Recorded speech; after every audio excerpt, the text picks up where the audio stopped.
Hi, this is Rishikesh Madadkar from AW academy Rathinagar Amravati.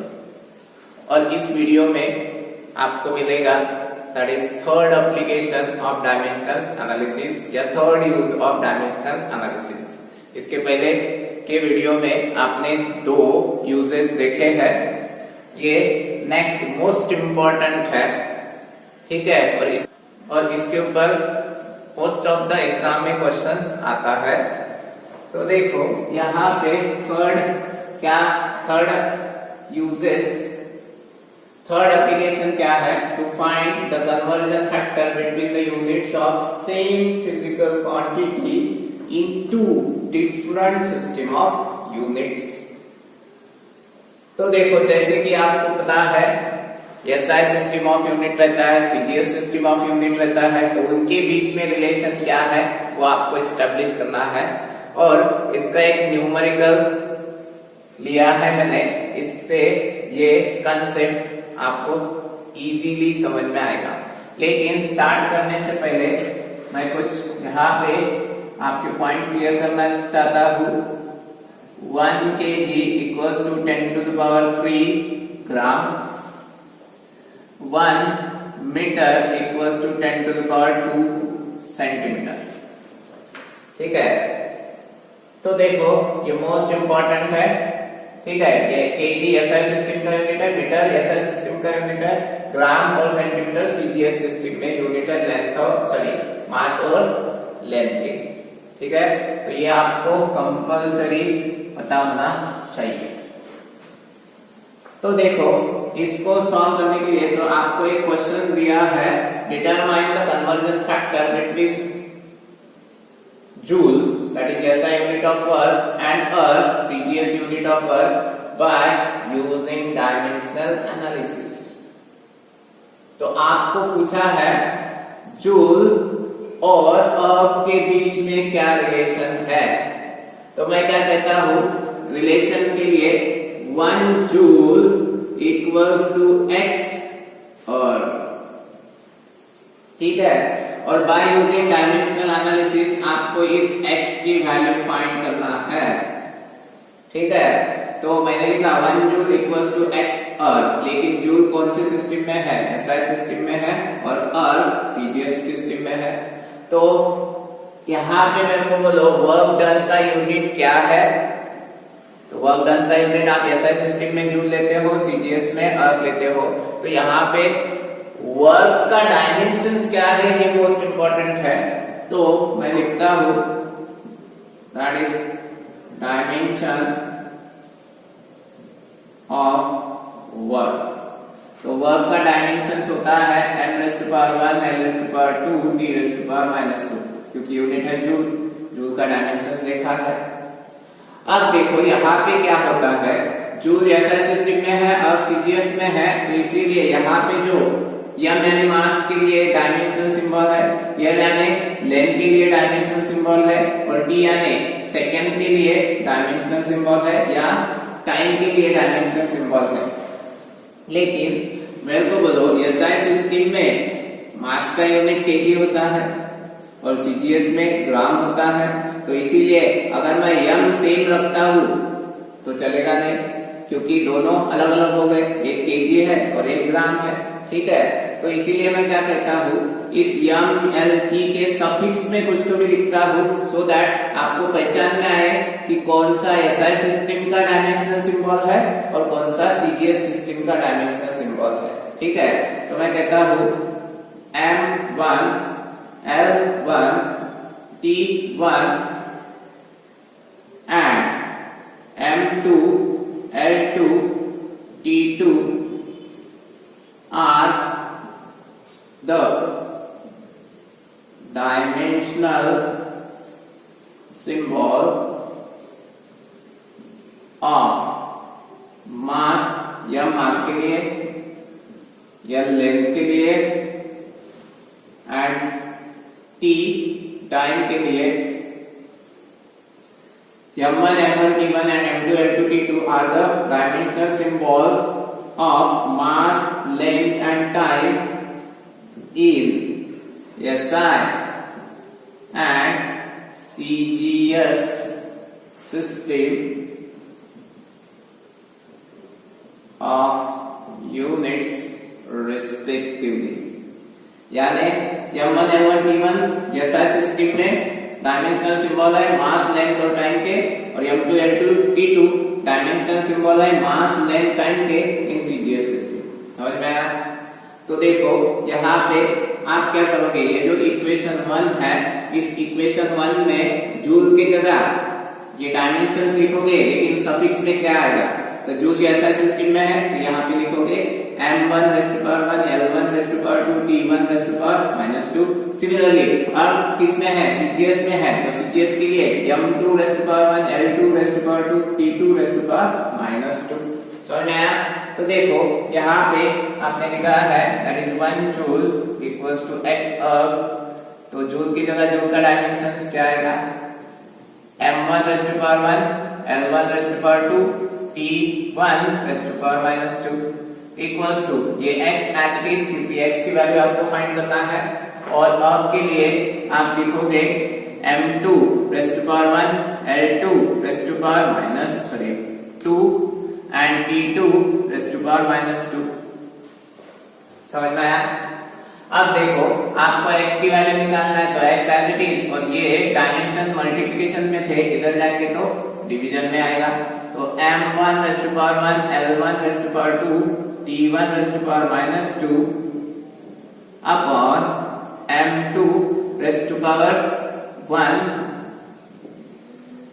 l2 raised to power 2 t2 raised to power -2।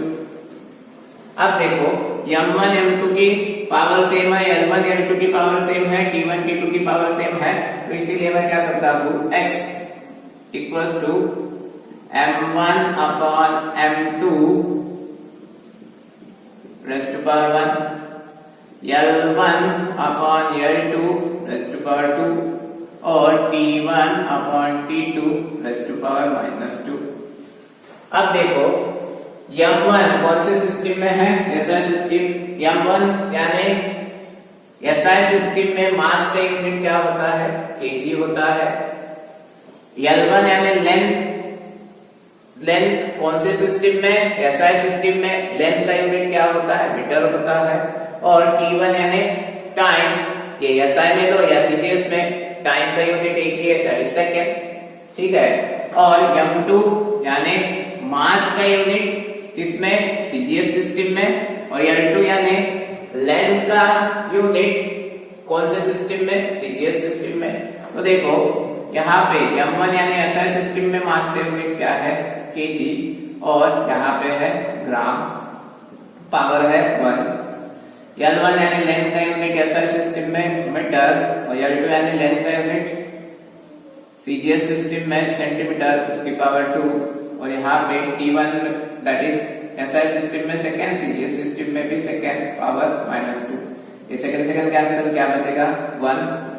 आप देखो मैंने जो बताया था वो यहाँ पे काम में आएगा, 1 kg यानी 10 to the power 3 ग्राम, तो इसीलिए आप kg की जगह लिखोगे 10 to the power 3 gram upon gram raised to power 1।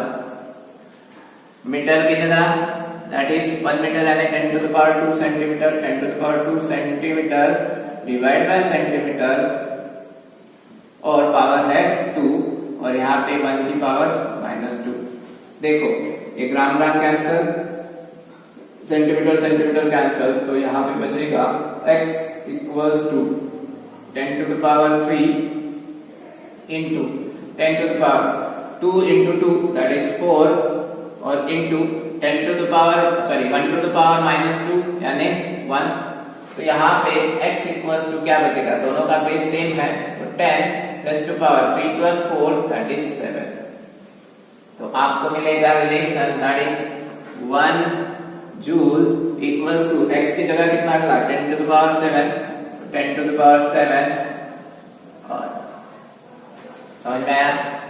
ठीक है, तो आपको कन्वर्जन फैक्टर मिला इसमें, that is joule, that is SI system में यूनिट है वर्क का, और सीजीएस सिस्टम में यूनिट है वर्क का, इनके बीच में कन्वर्जन फैक्टर, ये इंपॉर्टेंट है, ये बहुत बार न्यूमेरिकल में यूज करना पड़ता है कन्वर्जन करते वक्त। ठीक है, तो देखो नेक्स्ट क्वेश्चन है, determine the conversion factor between Newton, that is SI unit of force, and dyne CGS unit of force by using dimensional analysis.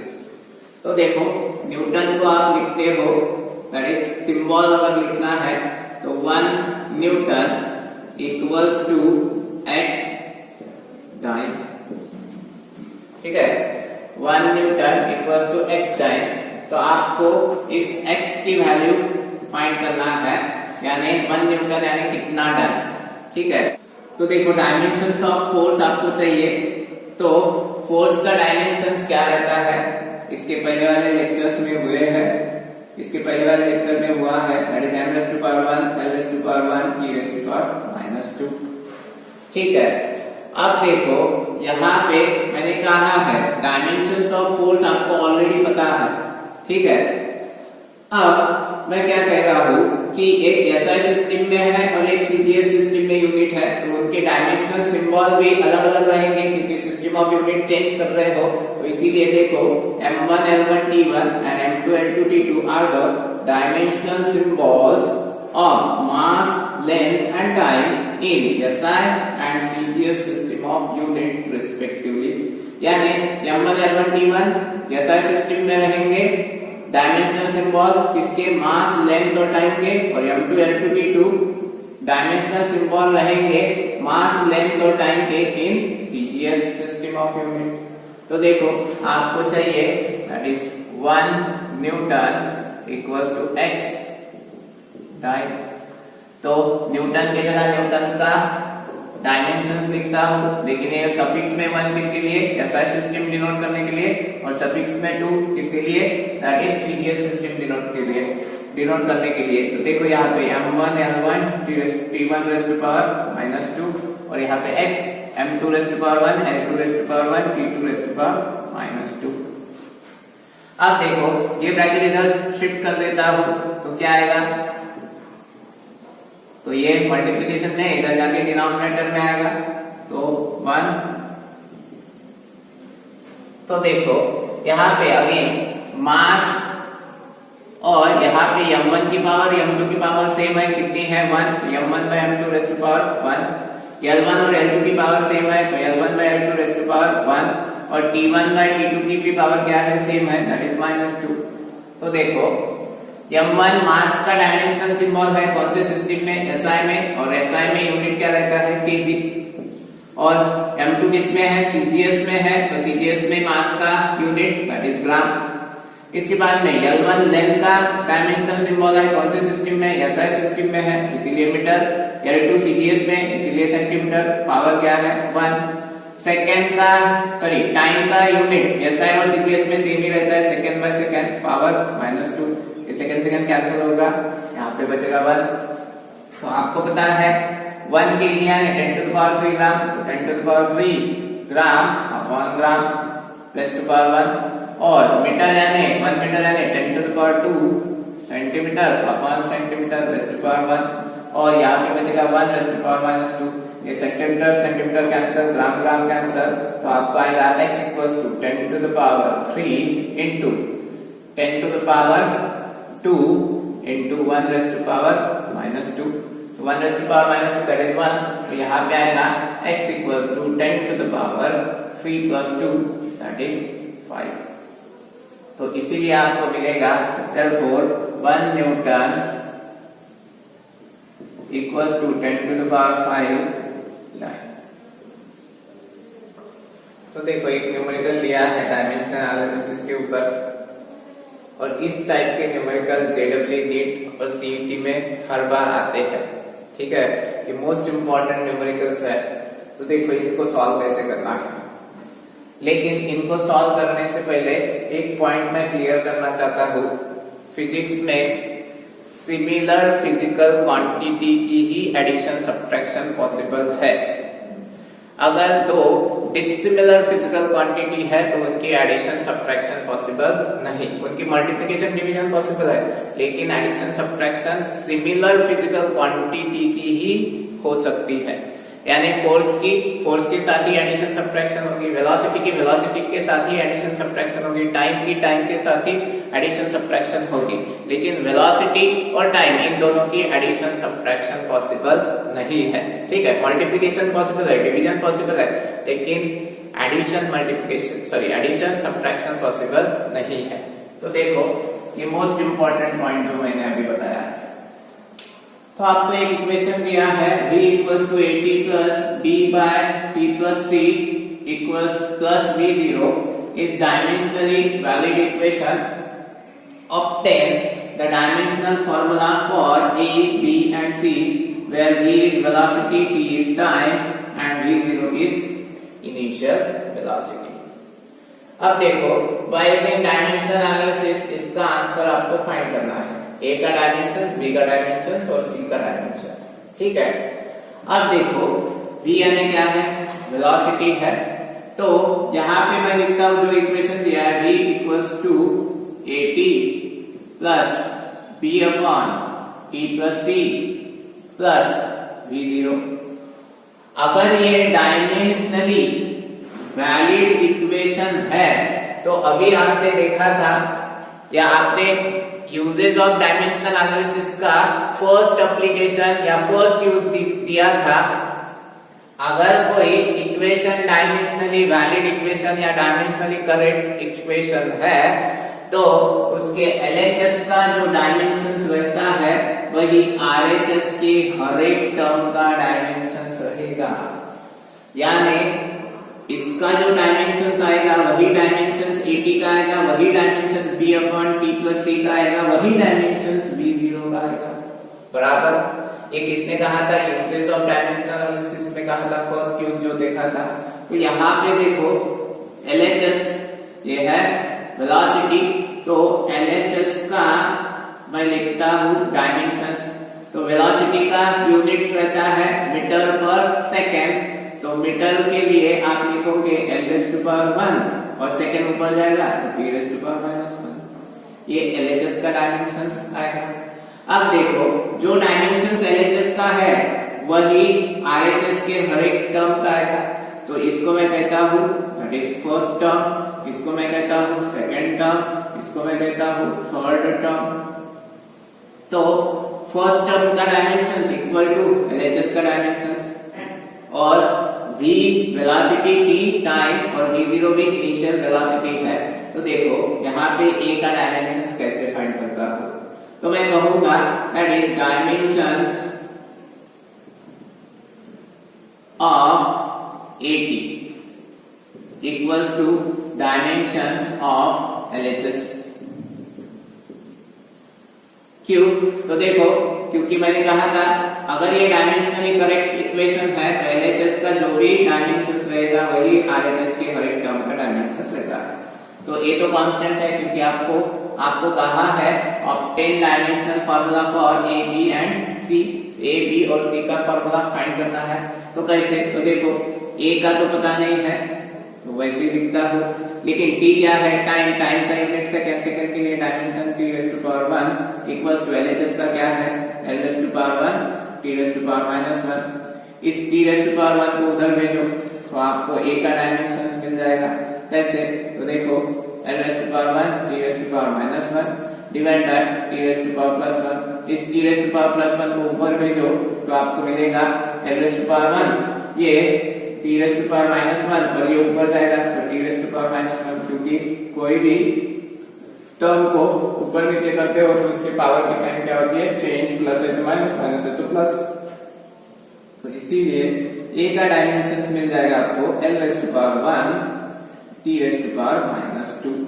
ठीक है, एक मिल गया A का डायमेंशंस। अब किसका चाहिए, B और C का चाहिए। अब देखो यहाँ पे मैं क्या कहता हूँ कि फिजिक्स में सिमिलर फिजिकल क्वांटिटी की ही एडिशन सब्ट्रैक्शन पॉसिबल है। तो यहाँ पे देखो t यानी टाइम, टाइम में c को ऐड किया तो जो यूनिट टाइम का रहेगा वही यूनिट c का रहेगा। तो इसीलिए जो डायमेंशंस t का रहेगा वही डायमेंशन c का रहेगा। तो dimensions of time t that is capital T, तो इसीलिए c का भी डायमेंशंस क्या आएगा, कैपिटल T। क्यों, क्योंकि सिमिलर फिजिकल क्वांटिटी की एडिशन सब्ट्रैक्शन होती है। तो इसीलिए मैं कहूंगा यहाँ पे t प्लस c टी यानी टाइम, टी अगर टाइम है तो सी भी क्या रहेगा, टाइम ही रहेगा, ठीक है, क्योंकि यहाँ पे सी की जगह दूसरी फिजिकल क्वांटिटी नहीं रह सकती है, तो इसीलिए मैं कहूंगा therefore dimension of C equals to, C का डायमेंशन डायरेक्टली लिखूंगा, अगर टाइम है तो यहाँ पे सी का डायमेंशन आएगा t⁻1, समझ आया। इसके बाद में नेक्स्ट है, अब देखो यहाँ पे b upon t plus C, तो इस सेकेंड टर्म का dimension is nothing but the LHS का डायमेंशन, तो इसीलिए मैं लिखूंगा therefore dimensions of b upon t plus C equals to dimensions of LHS। तो देखो यहाँ पे डिनोमिनेटर का डायमेंशंस पता है, दैट इज t⁻1, ठीक है, डायमेंशंस की एडिशन सब्ट्रैक्शन नहीं होती है, ठीक है, तो इसीलिए b का डायमेंशन चाहिए, तो b वैसे ही रखता हूँ।